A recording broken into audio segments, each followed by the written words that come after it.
vraies voix qui font bouger la France. Et on évoque le monde de l'entrepreneuriat ce soir sur Sud Radio jusqu'à 20h. En plateau, bien évidemment, avec Jamel à la réalisation. Et deux grands sujets ce soir. Le retour au bureau, quels impacts du distanciel et du Covid. Ça, ce sera notre premier sujet dans un instant avec nos invités. Et puis un peu plus tard, vers 19h45, comment aider les jeunes à entreprendre. Voilà le sujet aussi qu'on vous propose. N'hésitez pas à 0826 300 300, 5 centimes l'appel. Le standard est ouvert pour évoquer ces questions-là. Le retour au bureau, quels impacts du distanciel et du Covid. La crise du Covid a bouleversé nos quotidiens, notamment dans le secteur de travail et où le télétravail s'est imposé, mais avec l'allègement progressif du protocole sanitaire, le retour en présentiel est encouragé, mais aussi redouté. On va accueillir tout le monde. Bonjour à tous. Bonjour Jean-Claude Delgen. Bonjour. Alors, vous êtes président fondateur du groupe Technologia, spécialisé dans les risques professionnels, auteur de Suicide, un cri silencieux aux éditions du Cavalier Bleu. Tout à fait, merci de le citer. Avec grand plaisir. C'est un livre qui a été un peu sacrifié par la crise du Covid, puisque je l'ai publié en février 2020 et malheureusement, il est tombé un peu dans... C'est pas la meilleure période, oui. Voilà. On est aussi avec Morgane Leclerc, dirigeante de Compress. Bonsoir. Bonsoir. Et puis enfin, Stéphane Pinaton, associé de One Man Support, cabinet de conseil en stratégie et organisation. C'est un pool de consultants indépendants, de références, de haut niveau. Exactement, donc on a créé maintenant il y a 8 ans un réseau de consultants et d'experts indépendants. Donc au démarrage on était quelques-uns, maintenant on est plus de 2000. On travaille pour des clients de toute taille, des grands groupes, des PME, des fonds d'investissement. Et depuis le début, on est nous-mêmes organisés en remote, avec une organisation complètement horizontale. Donc on était déjà depuis longtemps dans le nouveau mode de travail et on observe du coup activement et on est un des acteurs des évolutions des tendances du travail aujourd'hui qui ont été largement accélérées par le Covid. Donc là on rentre dans un nouveau monde, on pourrait dire, peut-être, d'ailleurs on verra si c'est le bon terme. Depuis le 9 juin, le télétravail n'est plus obligatoire. Jusqu'ici, la règle était de le pratiquer systématiquement quand l'activité le permettait, je précise bien là-dessus. Désormais, les entreprises doivent déterminer un nombre minimum de jours télétravaillés à l'issue d'échanges entre la direction et les représentants des salariés. C'est ce qu'a précisé le gouvernement. Est-ce qu'il faut fermer tout simplement la parenthèse distancielle? C'est la première question que je vous pose à tous les trois. Jean-Claude, oui. Est-ce qu'il faut vraiment la fermer, cette parenthèse distancielle? La première chose déjà, si on veut la fermer, c'est d'être en capacité de le faire. Aujourd'hui, ce que l'on peut dire rapidement sur les conséquences de cette évolution de société, parce qu'on a eu une profonde évolution de la société qu'il ne faut surtout pas négliger.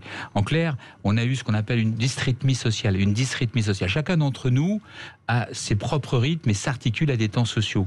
Et donc a des routines de travail, a des habitudes. Avec le confinement en mars 2020, on a eu une rupture des routines de travail, une rupture des habitudes. Chacun s'est adapté comme il l'a pu. Et il faut dire les choses comme elles sont. Nous avions beaucoup de retard dans la mise en œuvre du télétravail. Énormément de retard, par exemple par rapport à un pays comme l'Allemagne. On était à peu près, nous, à 1,7 million de personnes.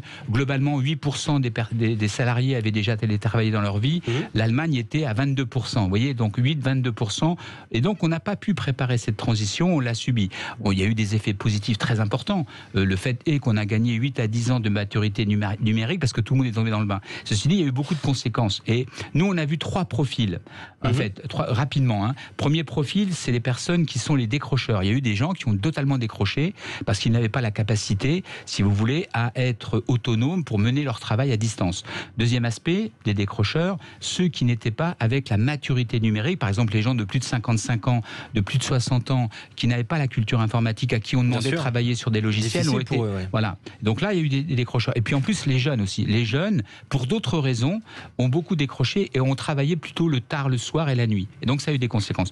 La deuxième typologie, ce sont ce qu'on appelle les surengagés. Des gens anxieux qui avaient peur de perdre leur emploi et qui se sont mis à travailler de manière démesurée. 7h du matin, 23h le soir parfois. Et là, on se posera tout à l'heure la question de la santé mentale aussi. Voilà, burn-out, etc. Nous, on en a constaté. Et puis le troisième, c'est ce qu'on appelle les sous-engagés lucides. C'est-à-dire beaucoup de gens qui, dans les études que nous avons menées à Technologia, on l'a vu, qui ont décidé de préparer autre chose, de faire autre chose de leur vie, parce qu'ils se sont aperçus que la vie qu'ils menaient, du fait de l'écroulement... Le fameux déclic. Voilà, Et donc, aspiration à faire autre chose. Et on a à peu près 600 000 personnes qui ont quitté la région parisienne pour s'installer ailleurs. Et donc, ça bouleverse tout, les écoles, l'immobilier, etc. Donc, c'est ça la réalité. Et donc, aujourd'hui, pour répondre à votre question, comment faire quand vous avez une compétence critique ou stratégique dans une entreprise, comment imposer un retour plein pot en entreprise quand la personne, elle est partie à 600 km, quoi, vous voyez, donc c'est pas possible. C'est pas possible. Voilà, ça, c'est le vrai sujet. Et pourtant, vous, Stéphane Pinaton, vous dites que ce télétravail a été un succès quand même, malgré tout. Dans la mise en place, en tout cas, et dans l'efficacité de la mise en place, ça a été plutôt un succès. Nous, en plein confinement l'année dernière, on a interrogé nos quelques 200 clients sur comment est-ce qu'ils vivaient cette crise, comment ils s'étaient organisés pour l'affronter. Et quelques enseignements clés qu'on a tirés, c'est que, effectivement, la surprise générale de tout le monde, le 100% télétravail a marché. On n'a pas assisté à des arrêts de processus. Les gens se sont adaptés et ça a prouvé quelque chose d'assez fort, je trouve, c'est que l'agilité des organisations et des individus est bien plus importante et extraordinaire que quiconque aurait pu l'imaginer avant. On a été surpris. Est-ce que vous avez été surpris de tous globalement ? Oui, nous, je sais qu'au sein de l'agence, au sein de la direction, on se l'est dit plusieurs fois, on avait peur de gérer entre guillemets des catastrophes, quoi. C'est-à-dire que les gens nous disent non mais je m'en sors pas, c'est compliqué, on n'a pas pu s'organiser, etc. On a eu 0 catastrophe pendant tous les confinements. Et pourtant, les gens ont dû gérer leur travail, des visios, les enfants et les devoirs. Enfin bref, ils ont dû jongler et faire preuve d'une capacité d'adaptation qui est dingue. Oui, en fait, on a un succès à court terme dû à une résilience collective, ça c'est très clair. Ceci dit, ce qu'il faut faire attention, c'est aux effets d'optique. Ce qui a marché à court terme ne marche pas forcément aussi bien sur le moyen long terme. Et ça, on va l'évoquer effectivement. Et ça, c'est ça le danger, c'est pas de se laisser griser. On l'a vu aux États-Unis d'ailleurs. Aux États-Unis, vous avez eu un retour à domicile, comme on peut dire, qui était imposé par les directeurs de société parce qu'ils se sont aperçus qu'il y avait des conséquences négatives. Alors, on a vraiment, ça, on peut dire le génie français, c'est-à-dire que sans transition, les salariés, leurs représentants, les dirigeants, tout le monde s'est adapté pour assurer. Et ça, c'est fabuleux. Stéphane Pinaton. Non, mais je suis complètement d'accord avec vous. Je pense que ça a marché, mais c'est pas si bien que ça. C'est-à-dire que ça a engendré quand même de la souffrance, de la perte de repères, de la perte de motivation pour certains, de la perte de productivité quand même. Faut le souligner. C'est constaté. Donc, ça a marché, on y a survécu, mais c'était quand même pas très satisfaisant comme expérience. Et un des enseignements clés, c'est que pour que ça fonctionne de manière durable, on ne peut pas continuer à ISO organisation, à ISO mode de management, à ISO processus. Ça nécessiterait, pour être pérennisé, des gros changements. Donc c'est vrai que nous, le retour au bureau, et on constate une bonne nouvelle, bien sûr, parce que pour les entreprises, ça permet de retrouver de la flexibilité dans l'organisation. Pour les salariés, clairement, le 100% distanciel était trop dur pour la plupart. Je pense qu'il y a une petite minorité pour qui était complètement satisfait de ça, mais pour la plupart des gens sont quand même contents de retourner au bureau plusieurs jours par semaine. Morgane Leclerc. Oui, je rebondis sur ce que vous dites. En fait, nous, on est en plein dans le sujet. Puisqu'en fait on était encore en télétravail jusqu'à maintenant et on envisage un retour présentiel début octobre. Progressif ? Alors, en fait, ça a été l'objet de longues discussions et c'est là où effectivement ça engage une réflexion sur le moyen et long terme. On ne peut pas seulement dire aux gens vous passez d'un 100% télétravail à un 100% présentiel, c'est violent moralement, mais même dans les organisations de travail, ça ne peut pas se faire sur un claquement de doigts. Et donc, en fait, nous, on a acté une espèce de compromis en disant qu'on voulait 3 jours de présentiel et 2 jours de télétravail, en se disant qu'il fallait garder une majorité de vie d'agence. Puisqu'en fait, pour moi, ça pose des questions concrètes et à la fois théoriques. C'est-à-dire qu'il faut faire revivre ce vivre ensemble, qui a plus existé pendant plusieurs mois, etc., ou en tout cas qui a été très malmené. Et en même temps, concrètement, moi, par exemple, au sein de l'agence, je suis chef de service du plus gros bureau, donc on est une dizaine. Il va falloir réapprendre à vivre avec les autres, à manager, la personnalité silencieuse, le très bavard, les téléphones qui sonnent tout le temps. Enfin voilà, on s'est habitué à un mode de travail très différent chez soi. Est-ce qu'un accord pour justement le retour du présentiel, c'est l'enjeu principal de cette rentrée ? Oui, je pense que vous l'avez dit tout à l'heure, c'est tout à fait juste comme entrer dans le débat. Quand vous avez un accord entre les remontants du personnel et la direction, en associant aussi la médecine du travail, parce qu'il faut faire des bilans réguliers. Quand vous avez cet accord-là, vous parlez à plusieurs voix. Et moi, je suis vraiment pour ce changement concerté de grande ampleur et pour que ce changement soit participatif. C'est ce que nous, on dit toujours à Technologia, parce que sinon, ça ne fonctionne pas. Quand vous imposez des règles top-down comme ça, vous allez, si vous ne prenez pas en compte les aspirations, vous allez générer de l'absentéisme, de la perte de qualité, du turnover. Les meilleurs vont se sauver. Et vous aurez beaucoup de mal. Donc, il faut vraiment trouver un accord. Vous l'avez dit tout à fait justement. Il faut vraiment encadrer ça dans une démarche de discussion constructive pour éviter d'avoir des effets de boomerang en retour. J'ajouterais une chose qui est très importante dans cette question-là, c'est de réfléchir sur le long terme. Pourquoi ? Parce que le télétravail suppose de penser à l'avance les choses, même si vous êtes en interaction. Or, penser en avance les choses peut vous conduire à perdre en créativité. Je donne souvent l'exemple, mais par exemple, Fleming, il n'a pas découvert la pénicilline en cherchant la pénicilline. Il a laissé un jour sur ses étagères des lamelles qui ont travaillé tout le week-end, et quand il est revenu, il s'est aperçu qu'il y avait des champignons qui se sont développés, il a découvert la pénicilline. Eh bien, c'est ça la créativité, c'est ça l'innovation. Très souvent, regardez les post-it, regardez bon nombre d'innovations, elles sont découvertes par hasard. Et lorsque vous êtes en télétravail, quelque part... Le lieu de travail est important. Ouais, ce qu'il faut comprendre, c'est que le télétravail tend à éviter tout ce qui est incertain, tout ce qui est impromptu. Parce que c'est pensé à l'avance. Vous voyez, et donc, quand vous ne laissez plus rentrer la vie, en fait, parce que l'impromptu, l'incertain, c'est la vie, dans vos processus, vous vous coupez des réalités du monde. Et là, vous perdez en créativité. Et donc ça, c'est très... ce qu'on appelle la perte de sérendipité, c'est très grave, ça peut être très grave pour une entreprise. Et quand vous avez tout le monde qui est en commun, tout le monde qui partage, tout le monde qui est en intelligence collective, 1 + 1 + 1 n'égale pas 3, égale 10 ou 15, parce qu'il y a un brainstorming, il y a un échange. Quand vous perdez ça, là, vous pouvez perdre beaucoup. Et c'est pour ça qu'il faut faire très attention sur le moyen long terme à trouver des agencements, des articulations qui permettent de bénéficier des avantages du télétravail, il y en a, mais aussi de gérer les inconvénients. Morgane. Oui, c'est très juste. Je rebondis sur la partie plus pratique. Nous, on l'a constaté parce qu'au début, il y a eu une espèce d'euphorie de télétravail et de surproductivité avec des horaires très très larges. Et en fait, on s'est aperçu qu'on avait perdu beaucoup en échange et justement en idées créatives qui arrivent. Le collectif, parfois aussi, est très très important. Souvent très important. C'est le plus important.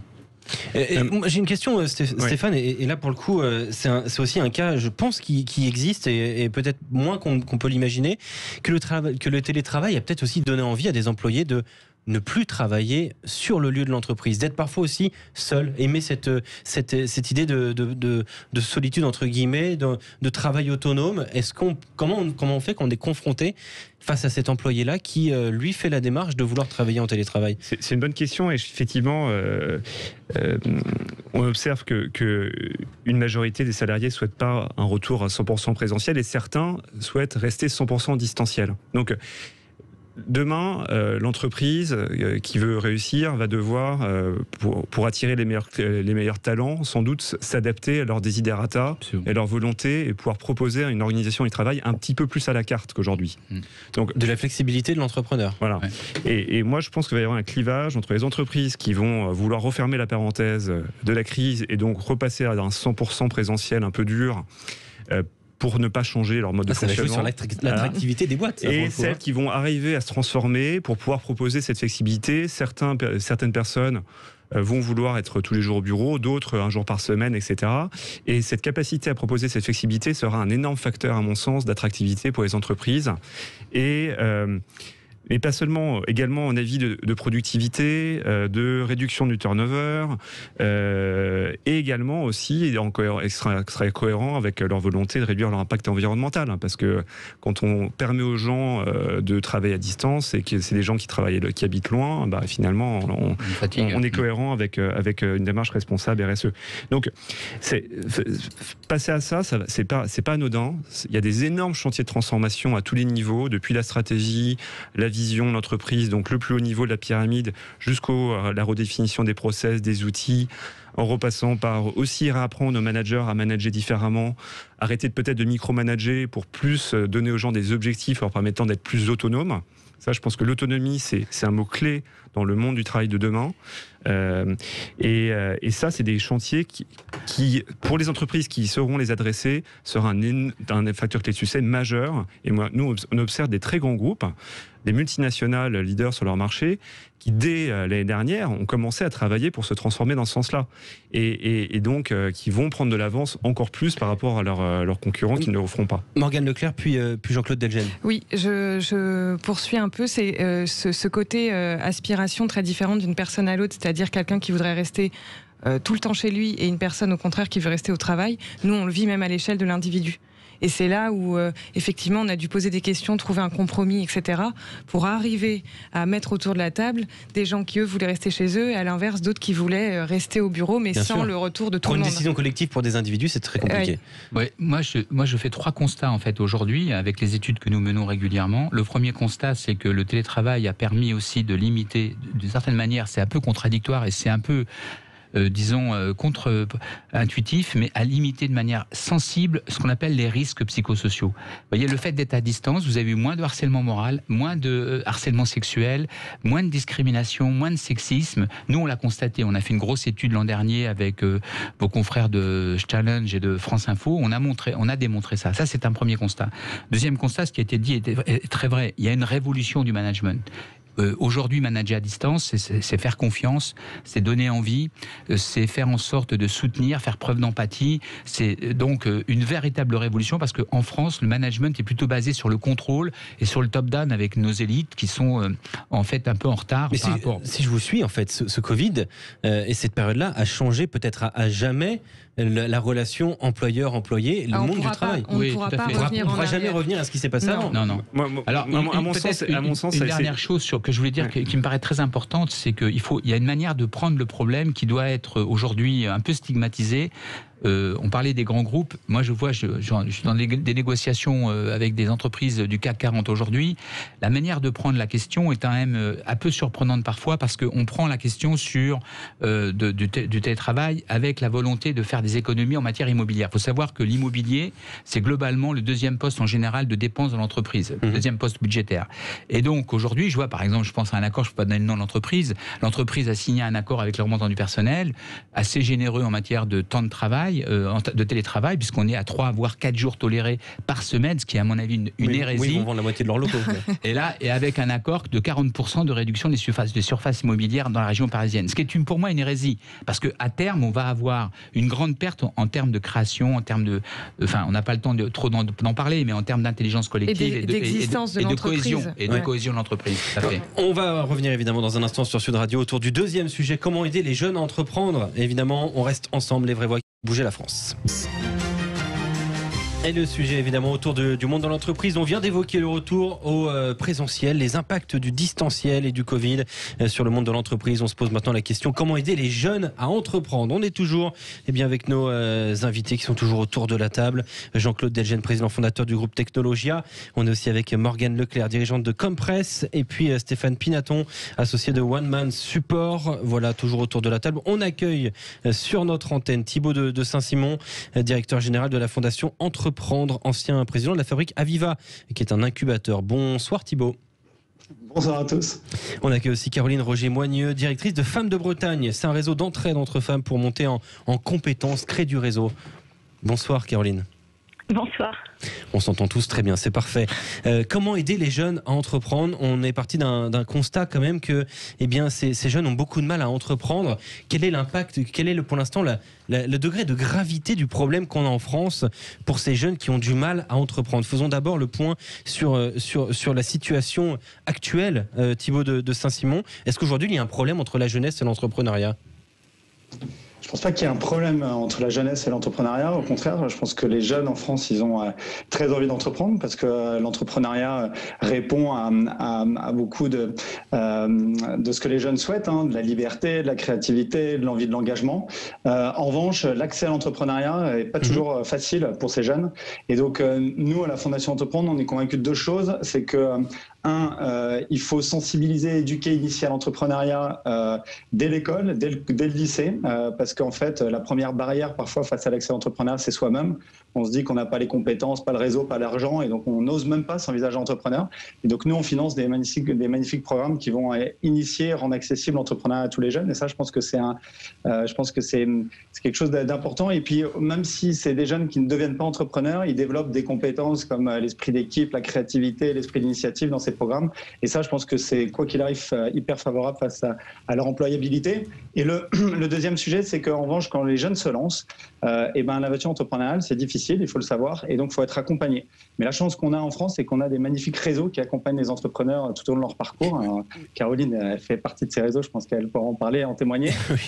Et donc je pense qu'il faut dire aux jeunes de se lancer en étant accompagnés et d'aller toquer à la porte de tous ces réseaux d'accompagnement à l'entrepreneuriat qui sont notamment financés par la Fondation Entreprendre. Ouais, c'est notamment le cas de Femmes de Bretagne et notamment Caroline Roger-Moignon. On se rend compte que notamment donc être jeune, c'est difficile pour entreprendre. D'être une femme jeune, d'autant plus puisque la difficulté d'entreprendre touche encore plus les femmes. Et c'est un terrible constat qu'on fait en 2021.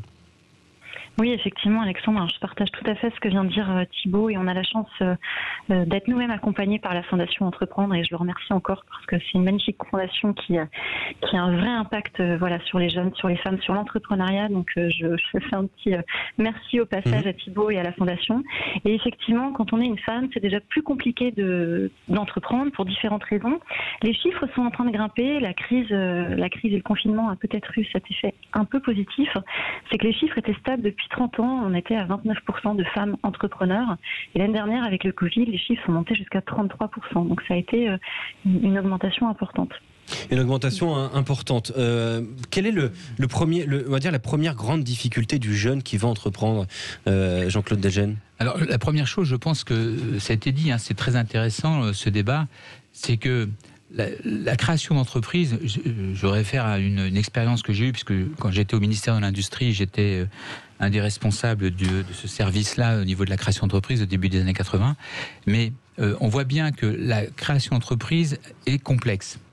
Mais la complexité ne doit pas pour autant décourager. Et donc il faut l'accompagner et il faut en réduire, je dirais, les effets en garantissant avec peut-être un capital au départ pour permettre de subir et de tenir. Faire une dotation au capital de départ, ça c'est quelque chose qui peut être faisable? Oui, tout à fait. Je pense on peut l'imaginer. Il y a des pays qui le font. Je voulais dire aussi, c'est que il faudra faire court parce qu'on a le spontané précède le conscient. C'est-à-dire que il faut pas essayer de réduire toute la complexité dans une équation de compréhension. Il faut se lancer, il faut oser se lancer. Il faut y aller et pour pouvoir effectivement après affronter des échecs peut-être, mais aussi réussir. Et donc, la question fondamentale, c'est combien d'argent vous avez pour tenir le temps de rencontrer votre premier contrat, votre premier succès et de prendre votre envol. C'est ça le vrai question. La mortalité des entreprises, elle tient au départ au montant du capital investi.